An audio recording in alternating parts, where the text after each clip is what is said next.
Friends, this is Traumlin Island. It looks deserted and barren from the outside, but in reality it is even more deserted and barren than that. This is a place where even grass does not grow because sand is spread all around here. That is why this island is also called a sandy island. This island has some other specialties as well. The presence of mamba rocks is very high on it. Mamba rocks are calcium carbonate structures built by small marine organisms. The second island is more underwater than it is visible outside the water. Many sharp and rocky rocks of this island are submerged in the water at a depth of 100 meters. These rocks, which are not visible from outside, can hit any ship or boat. That is why it is difficult to reach this island. Now just imagine that moment when more than 100 innocent people were thrown on this island from their motherland. Obviously most of them died, but the story of those who survived was even more horrifying. Those people were so scared that they never even went near the sea again. So let's start today's true story. The problem with such stories is that only written evidence of these stories is available. No real video footage of the incident can be found, so the pictures and videos shown are only to explain the incident. These pictures and videos have no relation with the real incident, and collecting these pictures and video footage is a laborious job. So if you like this work, then definitely like the video. Also stay with the channel by pressing the subscribe button. Friends, on July 31st, 1761, on a dark night, a French ship was going from Madagascar to Mauritius. At that time both Madagascar and Mauritius were colonies under France. The name of the captain of the ship was John de la Far, who had lost his way in the middle of the sea, had two maps, and both the maps were inspiring him to go in different directions. Captain John was not able to understand which map was correct. Due to the pitch-black night, the captain was not able to see anything. In such a situation, he had only one way. Instead of wandering in the sea blindly, it would have been better to wait for the night to pass and in the morning light. But Captain John did not have enough time to stop. Actually, his ship was loaded with meat and rice from Mauritius, and he had to unload this meat and rice in Madagascar and go back to Mauritius, but the captain was in the pursuit of earning some extra money. At that time, there was a practice of keeping slaves in developed countries. Rich white people kept poor black people as slaves in their homes. These slaves were made to work the whole day in exchange for food and water, and these poor people were kept locked in cages. While returning from Madagascar, the captain had bought 160 slaves at very cheap prices. He had to take these slaves to Rodriguez Island, where he would have got a huge amount for these slaves. Now the problem was this. Captain John of the ship was doing this work illegally. He did not have permission to sell slaves, so he wanted to reach Rodriguez Island secretly and finish this work as soon as possible, because after that he had to return to Mauritius as well. But due to hurry, not being able to understand the map in darkness, John's ship went towards Traumlin Island. This island was so small. In the darkness, the captain and his crew could not even see it. When they reached very close to the island and saw the AAL, they tried to direct the ship. This small AAL did not seem to be a problem to the crew initially, but the sharp rocks present in the depths of the water right below this island soon told everyone that they were in danger. While trying to change direction, the ships could collide. One after the other, the ship collided with several sharp rocks, due to which the ship's hull broke and more than one hole was also created in the ship. To save their lives, all the people jumped into the sea and started swimming towards the island. However, about 15 to 20 people got stuck in the debris of the ship and died immediately by drowning in the water. All the other people who jumped from the ship to go towards the shore could not reach the shore. Rather, many people lost their lives due to getting injured by hitting the rocks while jumping from the ship and not being able to swim. However, all the people who reached the shore and survived were happy to get land under their feet, but as soon as the morning came, they found that this is a land where there is nothing to eat. There was no one here except a few in endless sand. Around 200 people managed to reach the shore alive, out of which about 80 were black people who were purchased slaves, i.e. residents of Madagascar. And there were 120 white people. Friends, the captain had come to know that the island he had reached was known as the Island of Sand. It is one of the most terrifying places in the world because it was difficult to gather food here due to no vegetation growing. It is believed that this island also used to have a volcano which erupted over time. It calmed down. Due to the flowing lava, sharp rocks were formed around it underwater. The area of this island is only 1 square kilometer, that is, it is as big as a small city. Also, this island is only 7 meters above sea level. Obviously, it was very difficult for any other ship to see this very small, barren, and low-height island from the sea, due to which the hope of any kind of rescue team coming here was also negligible.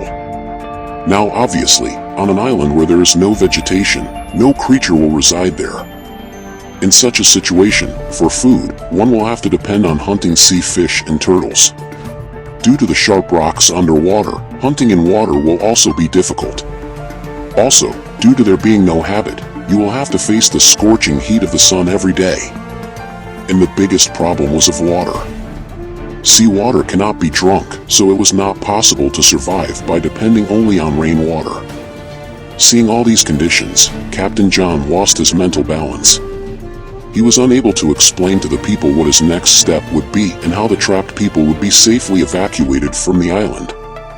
In such a situation, his assistant Bartholomew Tromlin took the responsibility of captaincy on himself. The new Captain Tromlin first ordered to bring as much debris of the ship stuck in the rocks to the shore as possible. All the people worked together in this direction.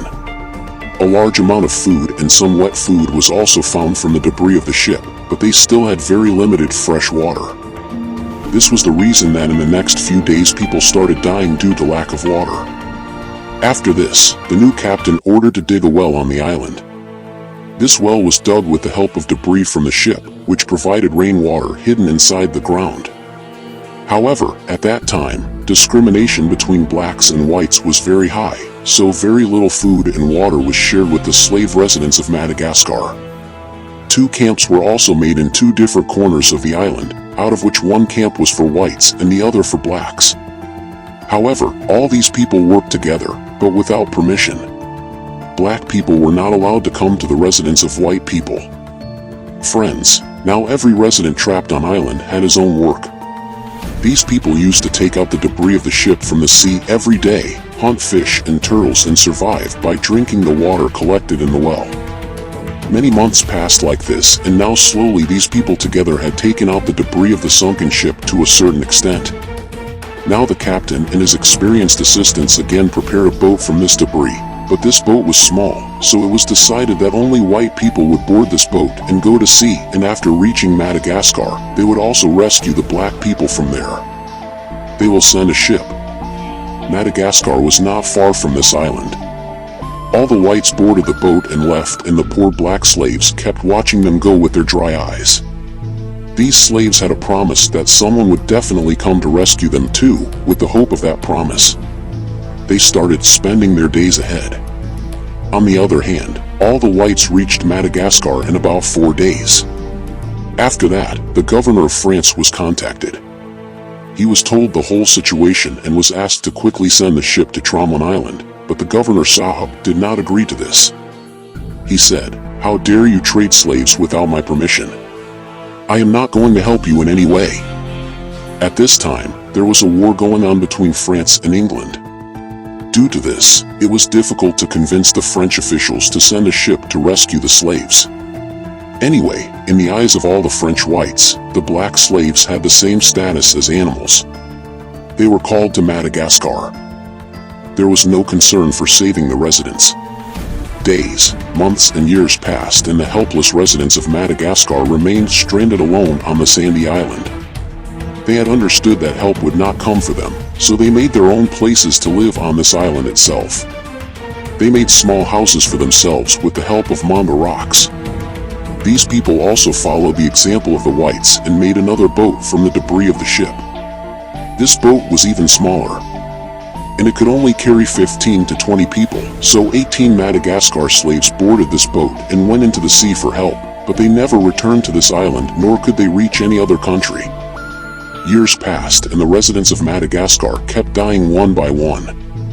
However, the good thing was that the captain who had lost his ship on this island was still making continuous efforts to save these Madagascar residents. Despite the ongoing war with England, he kept meeting all the officials and kept requesting them to start a rescue program. After about 11 years, he finally got success in his efforts. Some officials agreed to help him, but this work took time to start in the conditions of war. 3 more years passed. In the year 1775, after a long time, a ship left for the sandy island for rescue operation, but on reaching near the island, this ship also collided with the sharp rocks present in the water and got damaged, due to which the ship was taken back for repairs. Friends, after this, another ship was sent for rescue once again. But it could not reach the sandy island due to being caught in a storm called Chibi. After that, another year passed in making the next attempt, and finally in the year 1776, a strong but small warship, that is, a sea ship, was again sent to this island with some very experienced soldiers. The soldiers present on this warship toured the entire island by sea and searched for a safe route to take the ship to the shore, and finally, on November 29, 1776, this warship touched the shore of the sandy island. When the soldiers who came for rescue from this warship landed on the shore, there was a shocking scene in front of them. According to estimates, there should have been about 60 Madagascar people here, but there were only 7 people on this entire island, all of whom were women, that is, all the men of the island had been killed. There was also a small child in the lap of a woman who was born on this island. All these women were wearing clothes made of bird feathers and had also built small houses for themselves with the help of rocks and manga. These women and small children were put on a warship, and now after 15 years they were returning to human land for the first time. These women were first brought to France, where instead of considering them as slaves they were freed. And a plan was made to send them back to Madagascar, but these women refused to return to their land of birth. They said that they do not want to go to sea again. They are scared of it. Therefore, all these women were given French citizenship, and jobs were also provided to them. The French government praised Captain Tromlin's repeated efforts to save the lives of people trapped on this island, and this island was named Tromlin Island after the captain. This island is still the same, a huge sand dune spread far and wide. People do not go here, but sometimes some archaeologists do go there for survey. Archaeologists want to know how those women kept themselves alive for 15 years on this deserted island where no vegetation grows. In the year 2016, a French researcher completed his survey on Tromlin Island. This French researcher earlier believed that the people here must have eaten each other, but he dug on the island and discovered many graves. This shows that those people used to bury the dead people according to their customs. That is, these people did not become cannibals at all, rather they used to kill seabirds and turtles etc. and eat them. Also, the people living here had taken out all the debris of that sunken Shiva from the sea. People tried many times to make small boats from that debris. The men would board those boats and go in search of help, but they would drown in the middle of the sea. Many people must have fallen sick and died because of eating raw meat. Well, now this story is buried in the pages of the past, but knowing these stories, one gets an idea of how bad our past has been. By the way, if you liked the effort made in making this video, then like the video. Don't forget it all, and if you want to keep watching such videos in future as well, then stay on the channel by pressing the subscribe button. Thank you very much for watching the entire video.